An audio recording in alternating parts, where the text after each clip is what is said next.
life that he bestows is life forevermore. Oh, life that's truly given, full and free. And though storms may block my path, his peace shall rule my heart and guide me on to safely reach my home. Oh, what a love my Savior had bestowed,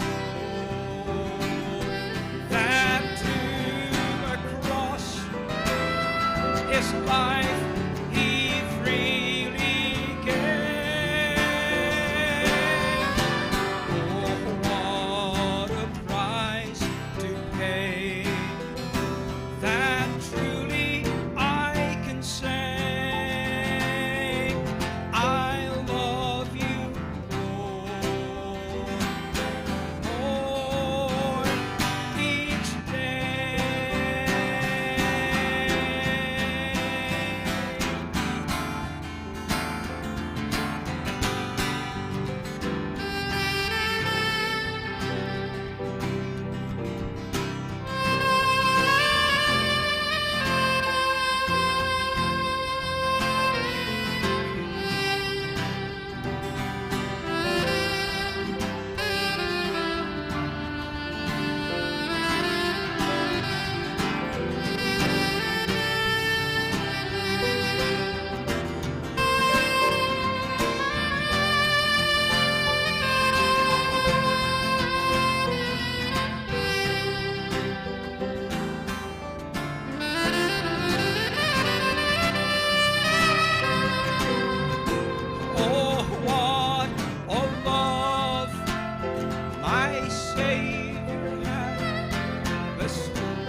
Okay, magandang gabi po sa ating lahat. We are live right now sa ating pong Lighthouse Cafe. Albeit wala po tayo sa ating regular na programming, no? Iba po yung lugar natin. Wala po tayo sa Lighthouse Cafe studio mismo, but we are right where we are in our respective homes.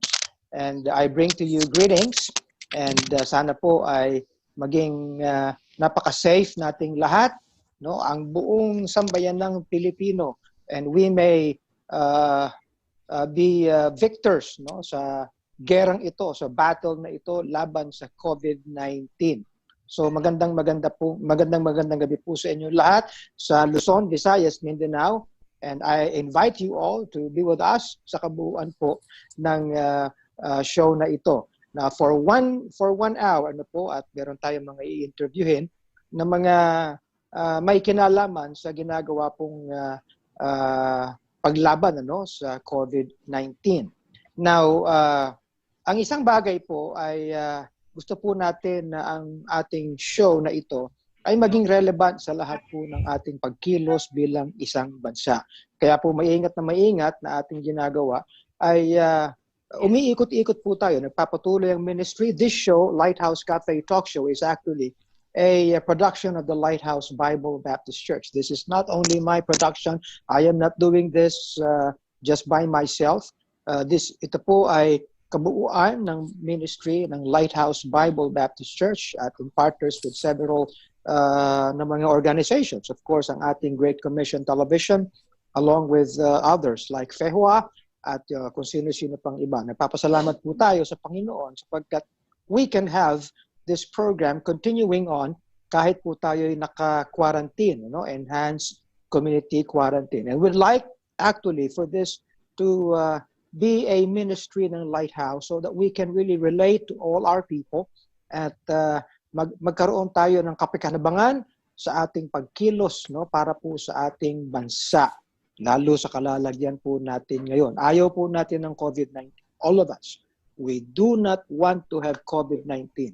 And we do not want for our people to suffer sa lahat po ng bagay na ito. Kaya nga po, hinihimok po natin ang lahat na magkaroon ng katiwasayan, ng pag-iisip, magkaroon ng kaalaman, ng karunungan, at ng pag-uunawa. Ng pag-unawa sa lahat ng ating ikinikilos mula sa ating kaisipan, sa ating sinasabi, at sa ating ginagawa.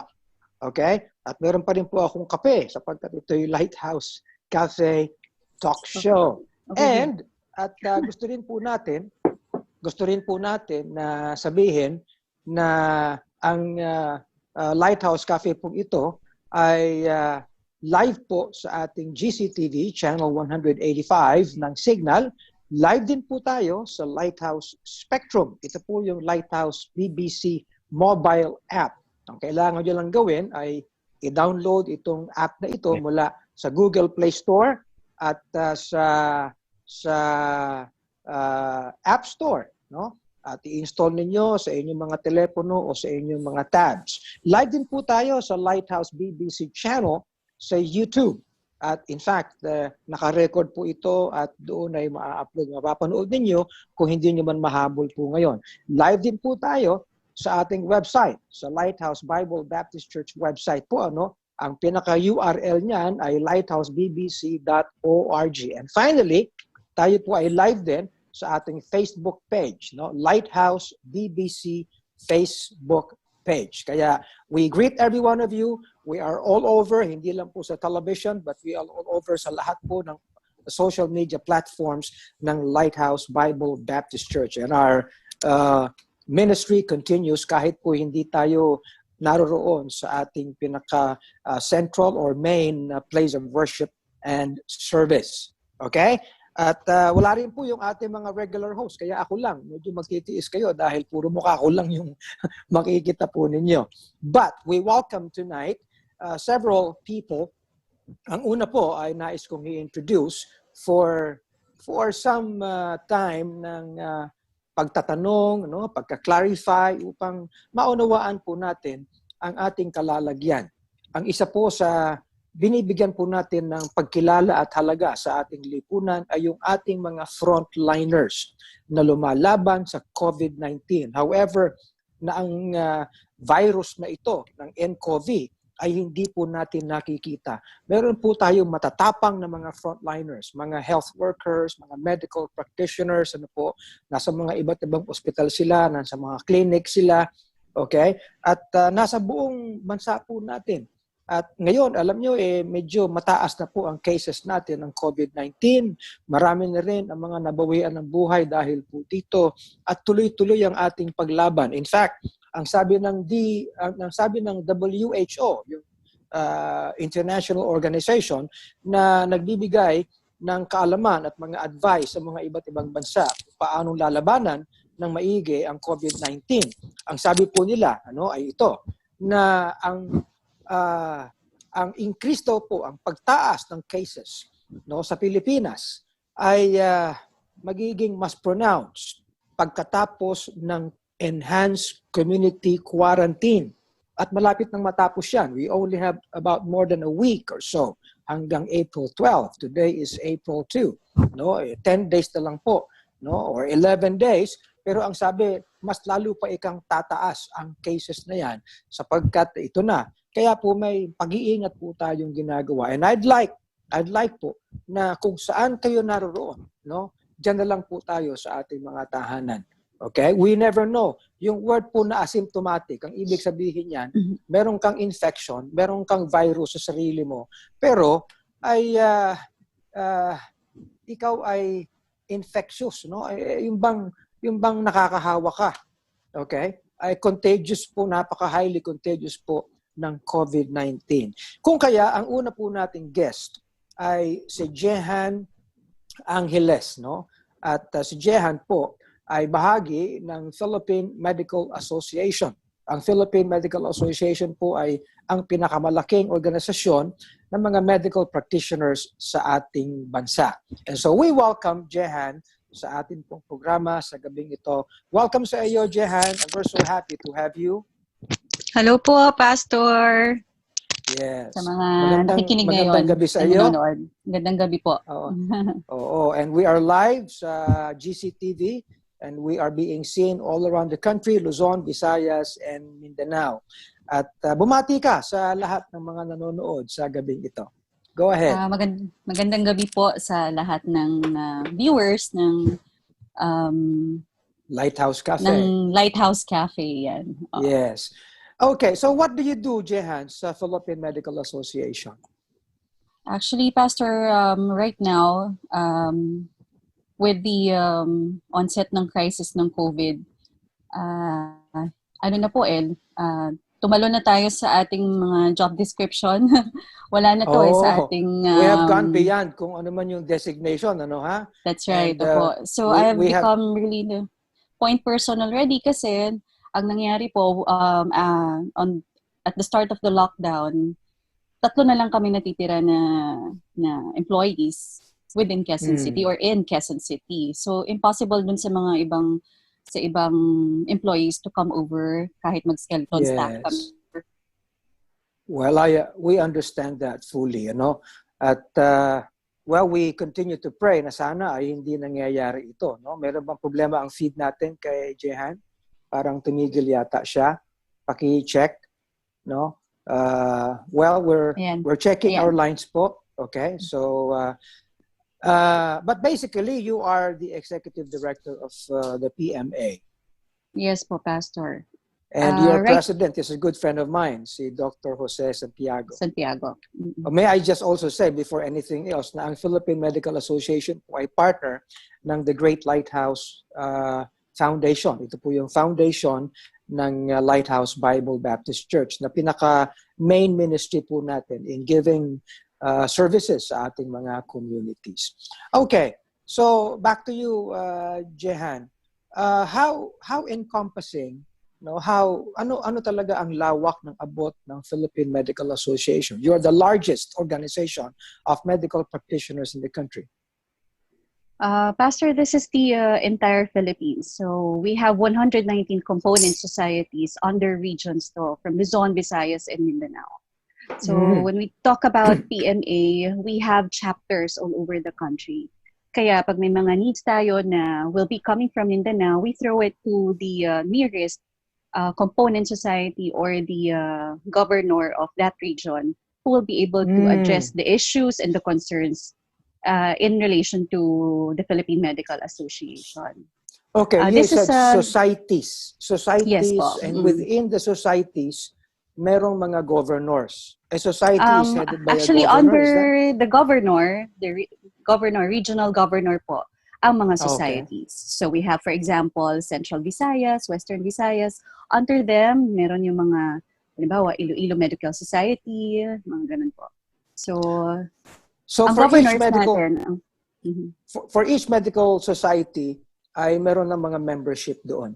may mga members po yan. But some are below 100, some are thousands. Iba-iba rin po ang population ng per component society. That depends on the location. Kasi sometimes may mga islands lang din po eh. So, maliit lang ang population ng membership ng component society. But when you come here to the NCR, of course, 4,000, 3,000 po yan, yung Quezon City and Manila. Lalaki po ang ating ang region dito. Okay. So getting all the societies along with the membership ng mga medical practitioners within every society at mga regions, how many lahat ang practitioners within the PMA? We have 80,000 plus members po. Wow. This already both active and inactive. So it's like more than around 60% of the entire population of doctors kasi there's 140,000 na po yata sa PRC. Yes. But not all are registered or members of PMA. Why? Because there are some na hindi naman required. Those who do not apply for PhilHealth or does not need PhilHealth, like mga professors who are in the academe or researchers. So they don't apply anymore for membership ng PMA. Pero we try to encourage them because of the benefits po. Okay. So yung mga members na mga practitioners, within the societies, lahat all over sa PMA, they are practitioners within hospitals, na meron silang mga clinics. Yes. So ganun ba yun? Clinics, yes. Opo. Some are doctors to the barrios and then government hospitals as well. So these are individual membership. So hindi member ang isang ospital, ganun. No po. The hospitals will be under the Philippine Hospital Association po, or the Private Hospital Association of the Philippines po. I see. Okay. Now with the thing that we do against the COVID-19, na ito of course kapag health ang pag-uusapan, pinangungunahan ng DOH. So how is the PMA helping the DOH? With that po, we really need to collaborate because the DOH is actually the mandated, of course, government agency who will handle all of these issues. So we cannot make a move or have our own mga disposition and our own steps without collaborating with the Department of Health. We need to really let them know, write to them. All the advisories and all that should come from the Department of Health. So ang ginagawa ninyo, for example, merong isang programa na ibababa ang DOH, tutulong kayo para mag-cascade ng programang yan sa lahat ng mga members. Po. That's right. Very good then. At hindi naman kayo nag-aaway ng DOH. With the leadership of Dr. Santiago, he's not the type who would hindi kayo politically motivated na mayroong mga kulay-kulay na ganyan. Wala po. It's just for the health of our beloved land. That's right. Well, alam mo, that's very commendable. Okay, so ibig sabihin, because of what you do, alam ninyo yung mga experience ng mga frontliners. Opo, Pastor. Not all, of course, but some. There are a lot of we hear directly from the doctors themselves and their children, their relatives who are frontliners as well. So they tell us talaga first-hand story po ang mga nangyayari about their children, about their relatives inside the hospitals. Kung nakakakain ba sila ng maayos. They don't go home anymore to their families. They haven't seen their children for 3 weeks now because they have to stay there. Of course, they have to protect their family's health as well. So nandun na lang sila sa hospital or the assigned hotel for the LGU, ng LGU for the doctors and the other frontliners. So even the students of Jelly would tell her na we haven't seen teacher or parents or mom kasi hindi pa sila umuwi for 3 weeks now. They're based in this hospital and so on and so forth. So, ganun din, Pastor. Ang talagang heartbreaking lang is, hindi naman talaga the PPEs lang ang ano eh. It's also, sabi nga natin kanina, nagkwentuhan tayo, that the job itself is already very taxing. It's very Yes. exhausting as well. So, lahat, no, emotionally, physically drained, and mentally drained na rin po ang ating mga frontliners. Nakakakain ba ng maayos? Some doctors would say, hindi. Yung mga pagkain na deliver before, sa unang buhos lang daw yun eh, yung mga donations. Actually, medyo nag-slow down na. I was able to talk to one of the sponsors, nagsusponsor ng mga ganito sa hospitals. Sabi niya sa akin, Jehan, we want to help, but we really need funds. We need supplies. We also are lacking with supplies, raw ingredients and all that. Plus, we don't have the manpower. Gusto namin, magpa-fund kami, pero somebody else will be doing all the cooking, the production, ganyan. So, humingi rin po sa amin ng tulong regarding that. Pero right now, what we need to collect are the funds. Pero nakita mo naman, lahat na ng businesses namin close. Mga batchmates ko po ito. And they tell me nga na kinukulang na rin sila. Gusto man nila talaga tumulong fully to provide all the food for the, gusto nila mag-deliver ng, nagko-commit sila eh, nag-a-adapt, they call adopt a hospital, Pastor, na ina-adapt nila at nagpo-provide sila ng 3 meals a day for all the frontliners of the hospital. Now, may I ask, how different ba yung support na binibigay ng DOH sa support na binibigay ng PMA? Kasi kasama sa akin yung feed na mga reports ng DOH. For example, meron doong mga nag-i-impake sila ng para sa mga frontliners.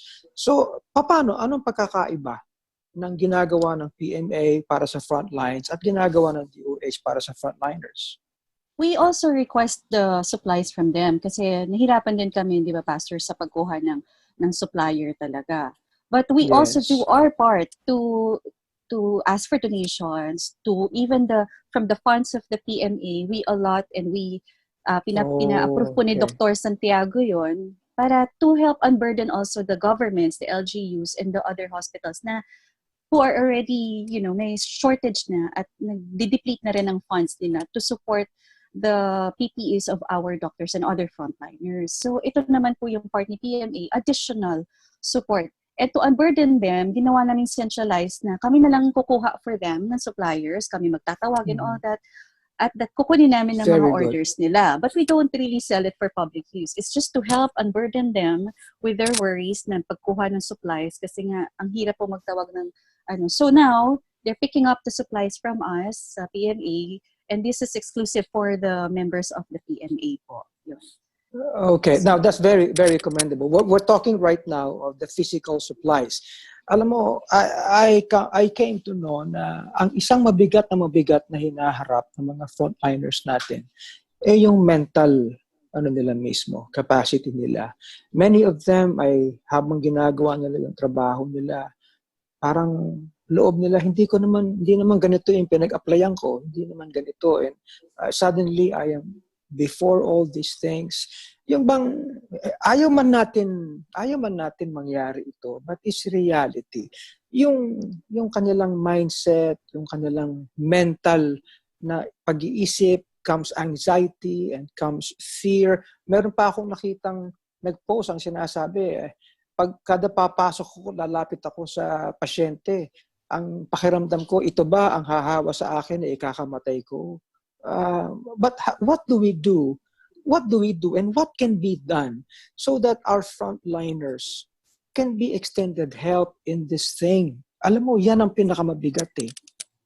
Pastor, yan po ang unang-una naming sinulat. Coming from PMA, we wrote in our letter and to encourage and provide extra rest as much as possible for the frontliners. Have them provide them enough rest, at least man lang na sleeping hours in between. Yes. Kung nakastay in na sila, especially there, provide them quarters, sleeping quarters. Kaya po may mga hindi na talaga umuwi. Because of course, not only that they need to be quarantined, but they need to save time to be able to sleep well na. So doon na pinaprovide sa hospital. May mga rooms na rin sila, na sleeping quarters na pinaprovide doon. They need first that, and they need to, of course, be provided with food, enough food. Kaya lang, Pastor, nahihirapan silang kumain ng maayos because of the PPEs din. Kasi it will take time for them to remove and put back. Pag kumain daw na uminom, maiihi, ang hirap daw magsuot ng PPE. So, yan din yung mga dilemma ngayon ng mga frontliners. So, dapat talaga. merong sufficient lead time para Yes. makapagbihis Opo. sila, okay. Now, Makakain and all that, yeah. I have something to say, kasi we are faced right now with some, political problems. And while we have a government determined to lead this battle against the COVID-19, the reality is we do not have all our people supporting the government. At merong mga political na mga convictions. Para bang while the frontliners ay nagkakaisa sa dapat na gawin, para sa mga may sakit, yung mga nasa likod na dapat sumusuporta, nagbabangayan sila, nagsisisihan sila, hindi ba maganda na kung yung mga nasa likod, nasa administration at yung mga, halimbawa, kahit yung mga kabilang political na mga parties at mga callers, hindi ba dapat kung sila ay mag-iisa, hindi ba napakagandang support niyan sa mga frontliners? What do you think?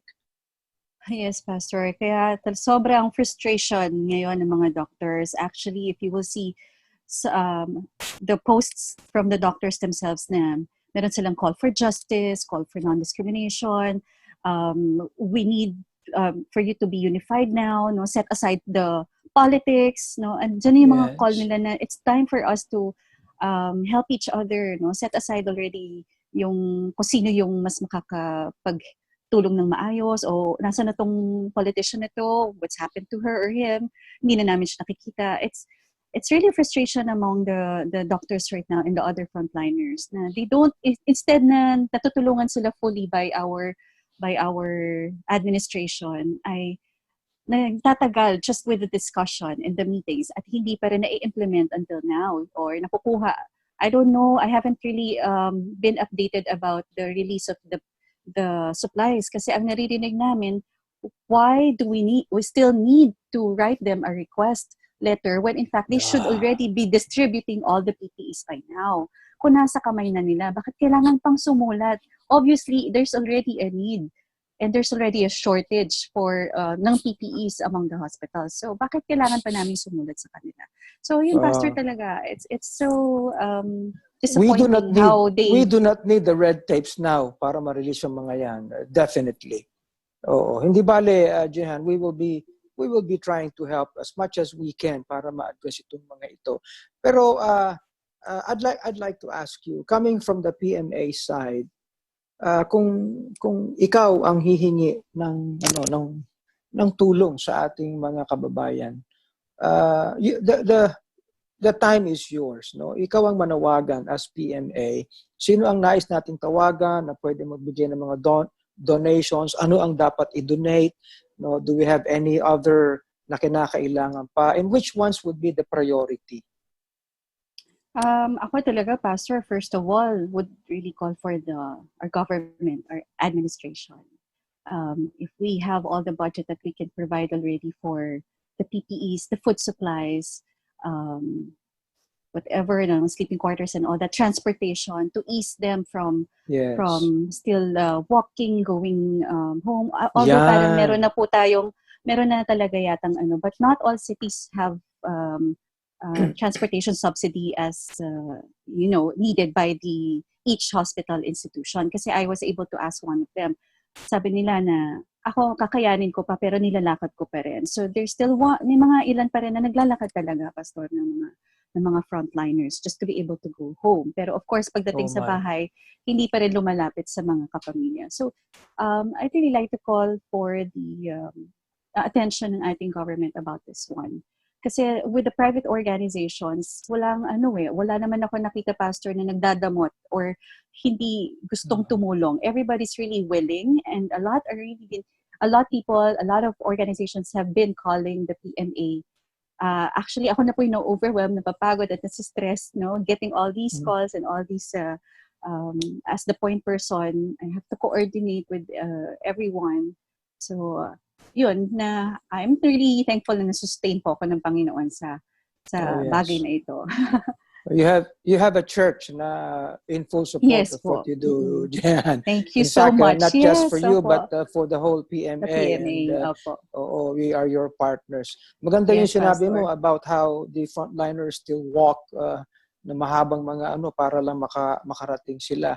Whatever can be extended to them that will give them more convenience and effectiveness sa kanilang ginagawa. And we do not want wasted time. Alam mo, sabi sa Bible yan that we need to be circumspect in everything, and that we have to redeem the time because the days are evil. The longer this fight goes, the longer this battle goes, tayo ang talo. Tayo ang talo. Well, you said kanina, Pastor, na yung hindi nila they didn't sign up for this, but there are a lot of doctors and the frontliners who would say na talagang ito yung oath to really serve.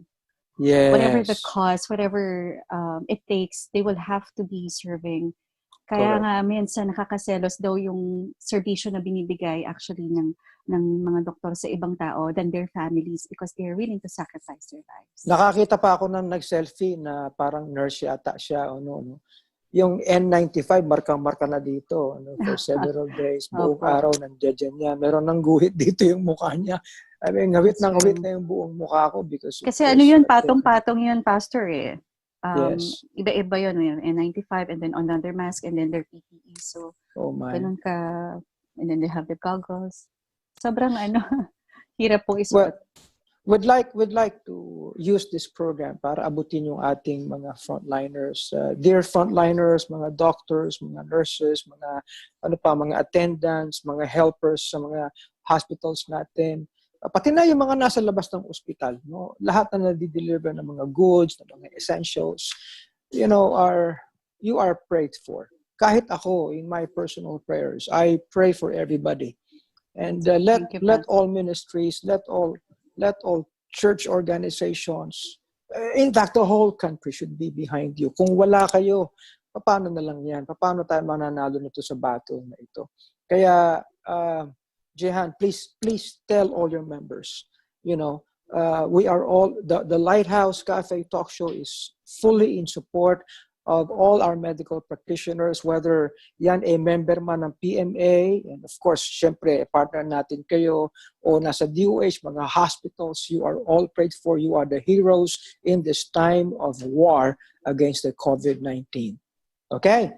So, thank you, Pastor. Thank you so much. Thank you rin po. And again, thank you to the Great Lighthouse Foundation also, kasi kayo ang pinaka-active, visible, and really generous in this time of by the grace of God. Alam mo, sa Lighthouse ang ating paniwala hindi naman nababawasan yung ating pagiging church, kahit tayo naka-enhanced community quarantine.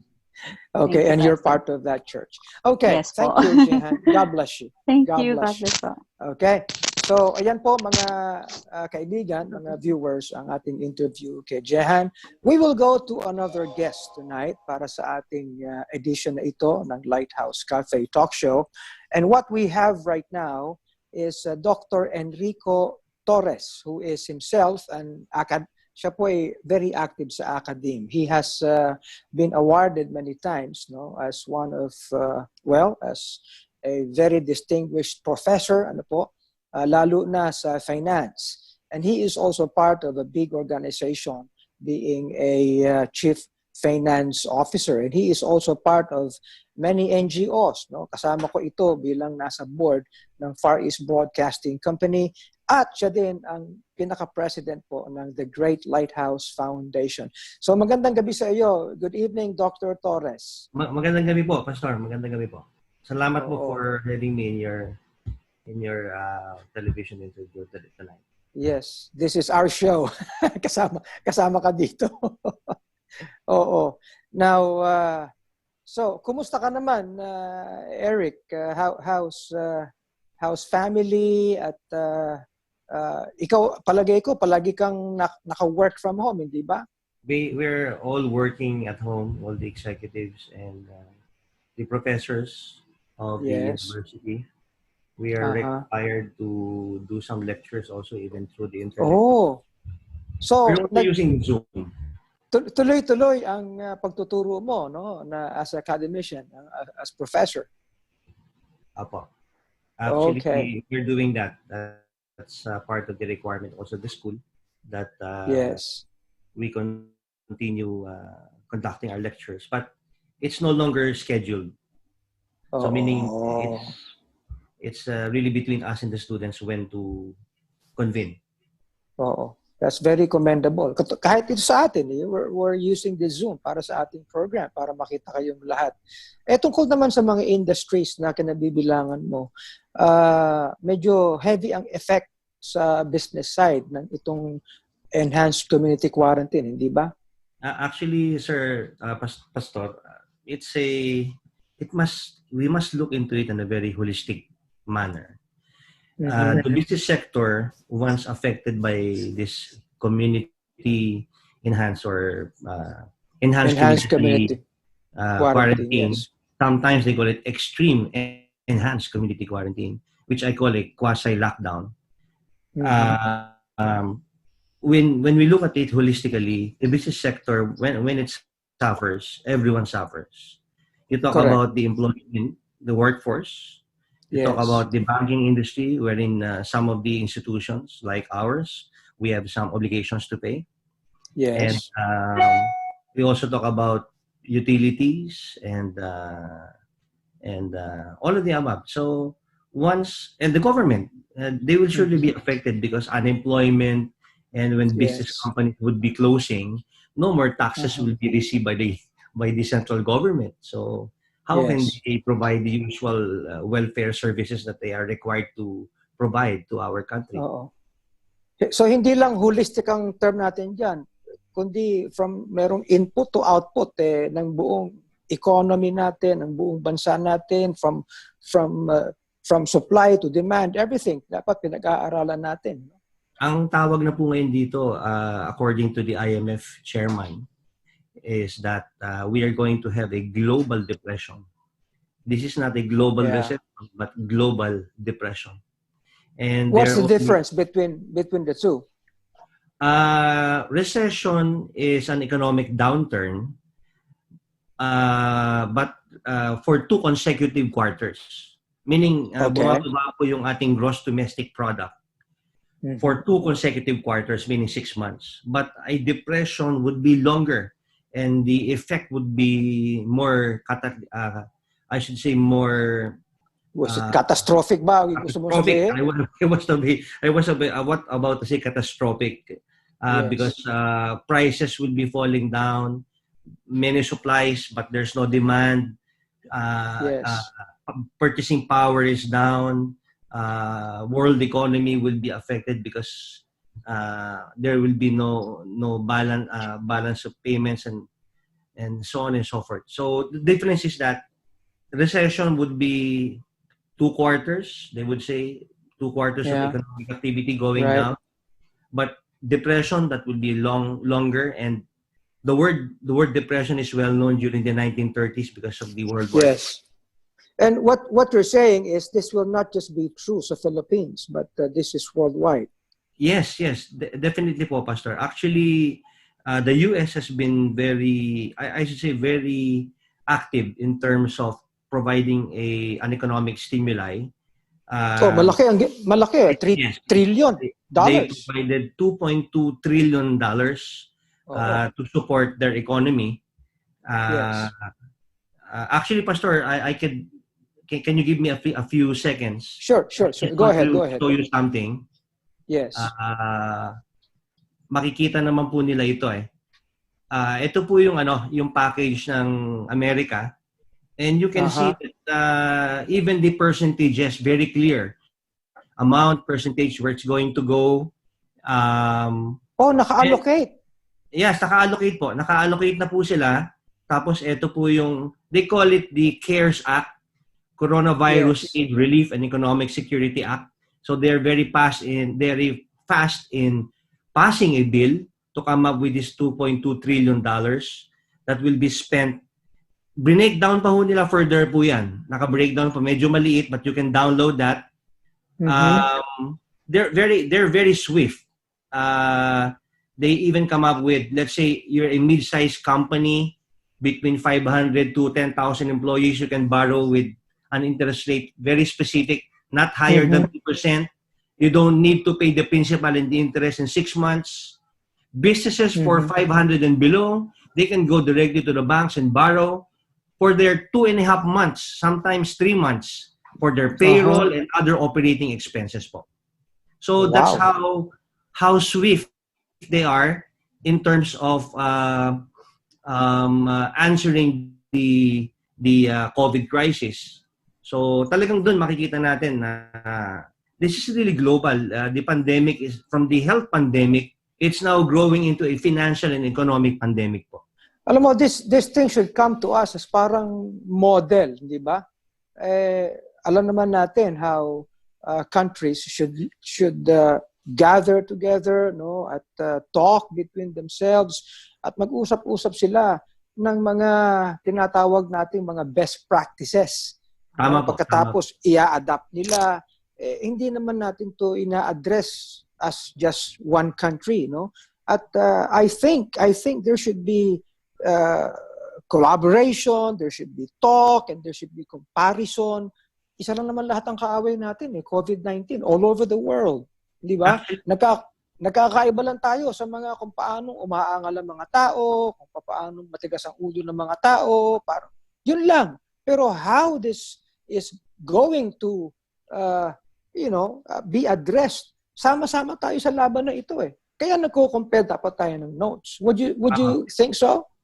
Opo, I firmly believe that I have no qualms that the government is trying their best to address the issue. And I have to commend the President for his draconian measures pagdating dun sa health prevention of the corona spread. However, again, as I'm saying, it must be holistic. Hindi pwede lockdown natin ito. Pero, now, in saying that, in saying this, Dr. Eric, parang sinasabi mo na parang napapag-iwanan yata yung business sector sa ginagawa ng government. Is that what you're saying or what? Well, I may say yes. If you're going to look at the emergency powers, again, I would like to express my opinion that tama po yung emergency powers. But if you're going to look at Section 4 of the emergency powers, wala ho masyadong binanggit doon tungkol sa business sector except na wag munang maningil ng interest, wag munang mag-waive muna tayo ng penalties for 1 month. So imagine for 1 month. So after 1 month, what if, sabi niyo po kanina, narinig ko kayo, kasama niyo po si Jehan, binabanggit natin that this is just the beginning. So after April 14, so what will happen now? Are we going to go back? Actually, Pastor, the reason why I'm so stressed is that every day I need to answer questions and I need to address the issues coming from the creditors. Kasi siyempre, kinakabahan sila, nagpapanik sila eh. But again, in 2008 and in 1997, the same issue po eh. Nagkaroon tayo ng financial problem, but it was addressed properly, although we have some mistakes during that time na natutunan na naman. Ang issue lang dito is sana wag pong magpanik yung ating buong industriya, lalo na po dun sa side ng banking. Wherein may mga creditors na gusto kagad na malaman kung ano ang gagawin ng mga businesses, paano nila babayaran yung kanilang mga utang. I firmly believe in all candor, Pastor, lahat naman ng creditors na nangutang, lalo na yung mga legitimate, gusto magbayad. But the question is, pag tinanong kayo like us, ano bang plano nyo? How are you going to? Pastor, nobody can answer right now. Not even the government can answer. If you're gonna ask the government, can you give us a projection onto how are you going to address the issue and when will be the rebound? The IMF said the rebound will be in 2021. But that is subject to the provision that the COVID virus can be arrested by, parang put to jail, no? Can be arrested by June of 2020. So if June 2020, we still have the virus and it lingers, the 2021 rebound will surely be adjusted. So if you're going to look at dun sa mga batas na pinasa dun sa 2.2 trillion, meron na rin sinabi na 6 months hindi magbabayad. Meron na sinabi 1 year hindi magbabayad yung mga small and medium, no? Yung bigger corporations, 6 months. Yung maliliit, 1 year. You don't need to pay interest and you don't need to pay the principal.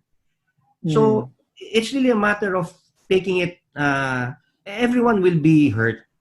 Everyone will be hurt. Yes. And I want to strike an equilibrium. I'm simply saying, I understand the creditors, meaning the banks.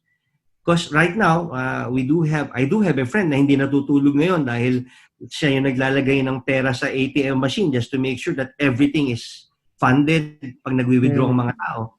So, panay withdrawal, walang deposit. Saan nga naman sila kukuha ng pangbigay ng loan sa mga tao? Dahil wala rin pumapasok, madidrain din sila. Kung panay sila pautang, hindi rin magbabayad ang mga tao or ang creditor. So, I have to be very balanced. So that's the reason why I am appealing again to our government. Tama naman po yung direksyon na nagbibigay sila. I heard the President about the 200 million package. Pero you saw, I just presented to you, Pastor, a while ago, the 2.2 trillion. It's already divided. It's clear. I'll give you a perfect example. I think everyone knows about the 5,000 and the 8,000 that will be given to the people. Right. Pero nakita ko yung form, Pastor, may SAC form na be-fill upan. May proseso. Sobrang... That's another, that's another tedious, Opo bureaucratic po eh. Ang tao po ngayon nangangailangan na, I live in Sampaloc. Okay? I live in Manila. And sad to say, in 571, we haven't received anything yet. So, I addressed the issue. I asked for some donations. We were able to give some rice, inject some vitamin C. But that's our meaning as a group, as 571, Barangay 571, we did it on our own. But Pastor, we have people here, tricycle drivers, fishball sellers, magbabalot. Anong ilalagay nila doon sa form na yan? You know, you don't expect them na mag-fill up pa ng form. If we really want to convey the 5,000 and the 8,000, I think it's just a matter of what Trump did. You just go to my sister just informed me she saw in Fox News, sabi raw, basta raw pumunta lang doon sa SBA, that's Small Business Administration, mag-fill up ng sandali, and that same day makukuha yung pera. I think the answer here is swiftness. The answer here is clarity. The answer here is specificity. You know? Correct. Ang tanong, magkano ibibigay, magkano ang interest, gano ang term, I think we have to specify that. Now, if the government is having some problems because these are technical issues, then tama po yung sinabi nyo. It must be a collaboration, therefore, between the business sector, the government, and banking institutions. Kasi if we will not collaborate, chances are we're going to have a hard time. You know what happened in Quezon City already? People would like to, well, our organization, I won't mention the name, our organization, meaning our company, would like to address the issue of giving the 13-month pay, of giving the leave pays, and paying the salaries. Pero Pastor, sarado po lahat yung stores namin. We don't have any income eh. So that will be addressed, or that should be addressed immediately. I'm not saying that the government is not doing anything. Siguro, ang dapat lang ho talaga is yung implementation natin mas mabilis, mas klaro. Kasi nga, ang good example ho dun yung SAC. Kasi po dito sa barangay namin, which is Sampaloc area. Eh, ako po ay laking Sampaloc. I've been here for 45 years. I've been with them. So, tinatanong nila ako, Kuya Eric, ano tong form na to? Anong gagawin namin dito? Sino po ang lalapitan namin? Ang barangay po ba? Ang ano po pa? Nasaan na po ba yung form? I think what the government should do now is to simplify everything. People need food. They need food. And I think what Jehan said, the private sector is more than willing to help. I can mention corporations that are willing to donate. A lot of people donated to our Great Lighthouse Foundation. And sad to say, even it's the foundation that is really working hard in providing the food. And you can check me. You can do a reality check. You can go to Barangay 571 and you can ask the people, ano na ba ang nangyari sa inyo? And people will tell you na, well, naka-receive kami ng 2 kilong bigas, naka-receive kami ng tinapay, pero yung pa lang po. Hindi na po namin alam kung anong gagawin namin. You know that there's a curfew. Yes. Ang curfew is pagdating ng 8 o'clock, wala nang lalabas. 5 o'clock lang, between 5 to 10 o'clock, doon ka lang pwedeng lumabas with your pass. And nakakatawa dahil they use the siren at 5 o'clock, around 6 o'clock. Ibig sabihin na pwede na kayo lumabas. The barangay officials would be telling the people, pwede na po kayo lumabas para po bumili kayo ng mga gusto nyo bilhin para po sa inyong necessities. And a lot of people will be answering, hindi rin ho kami makakalabas kasi wala rin ho kami pambili. Oh. So, you could imagine, it's already the clamor of the people asking them. Again, I'm not saying our mayor is not doing anything. Most probably, our mayor needs more help, more people to help them to distribute. And I'm more than willing to help. Our barangay is more than willing to help. Our people here, they are all willing to help. And even our foundation is willing to help distribute the food if there's a need to distribute the food. But again, it needs to be swift, and decisions must be made. It must be fast and clear. Yeah. Alam mo, I can only remember some biblical principles na I often cite whenever I preach. Yung bang kaalaman, karunungan, at kaunawaan. Sa English, that's knowledge and wisdom and understanding. Now, we can have basic knowledge, pero pag hindi natin may act out, no? May execute yung knowledge na yan na in effective way, baliwala yung knowledge mo. Tama? Pero, more importantly, yung understanding. Hindi yung, halimbawa, nabigyan ko na kayo. Hindi mo naman inisip kung paano ibibigay, hanggang saan, and everything. Yun yung kaunawaan. Tama yun, maganda yung sinabi mo. And secondly, yung pagiging swift. Nabanggit ko lang kanina yan, ng interview kay Jehan, yung sinasabi ng banal na kasulatan that we do everything with all circumspect.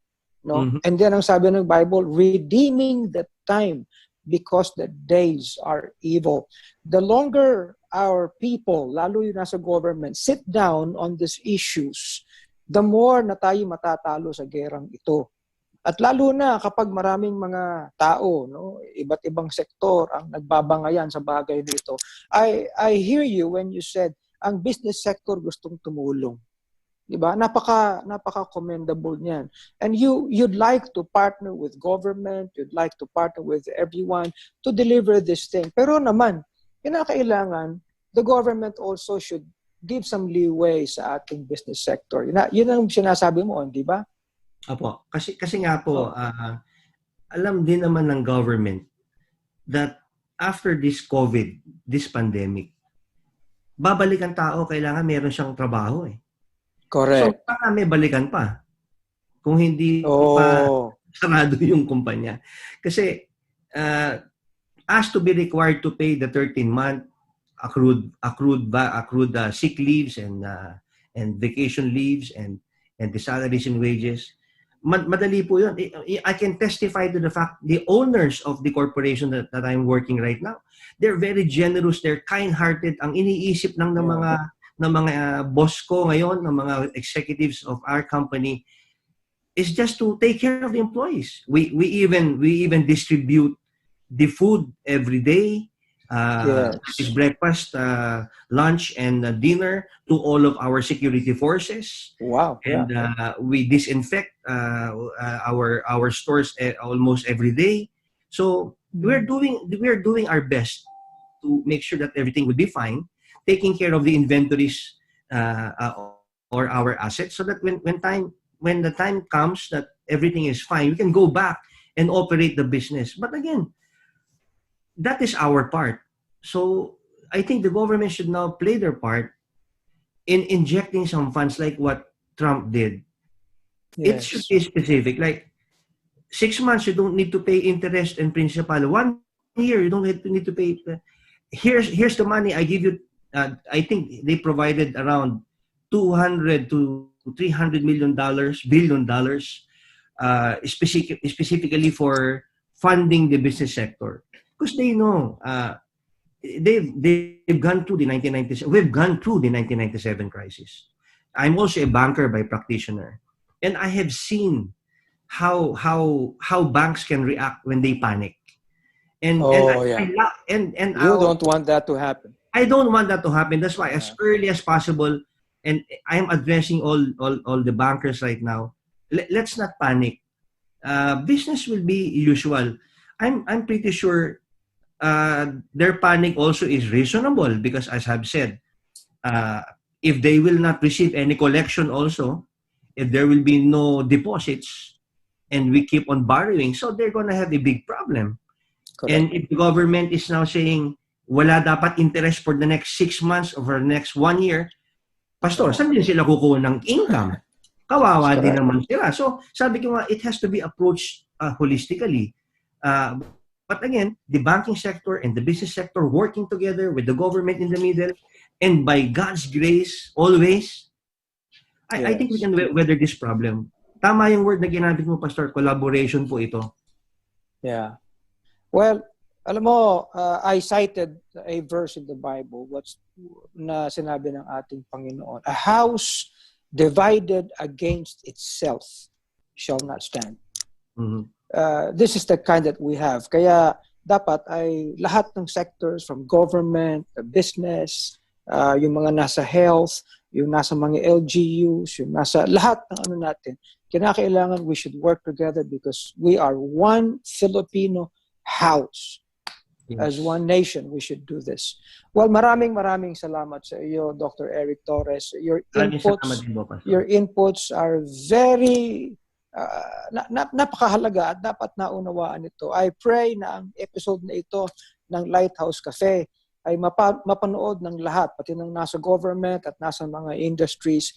And I pray that we should make some sense sa lahat ng pinag-uusapan natin. Maraming salamat sa iyo. Maraming salamat po, Pastor. Huwag kang mapapagod mag-input ng mga ganyan because, the Lord wants us. No? Hindi lang tayo nagbabahagi ng salita ng Diyos, ng gospel, no.